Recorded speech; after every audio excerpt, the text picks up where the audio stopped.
Почитувани граѓани, почитувани новинари, пред целата јавност вчера ВМРО ДПМН го покажа своето вистинско, режимско и насилничко лице.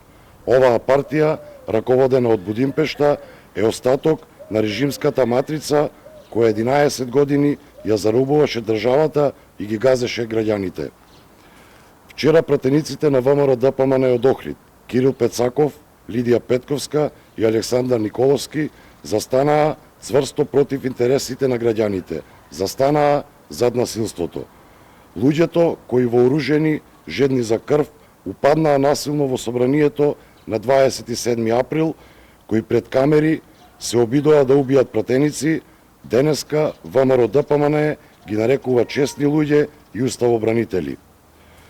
Кога треба да се носат законите важни за граѓаните, Пецаков, Петковска и Николовски блокираат, кочат, го напуштаат собранието, но први се кога треба да се брани криминал и насилство. Овие пратеници, кога се во прашање интересите за Охрид, ги нема никаде, но први се да застанат да бранат криминал и насилство.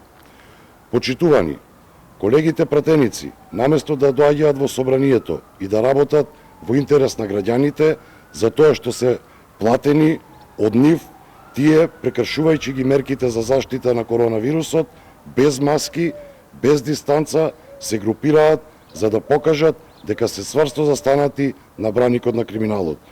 Поради ваквото нивно однесување, ВМРО ДПМН на локалните избори на есен ги очекува 7-ми поред пораз од граѓаните.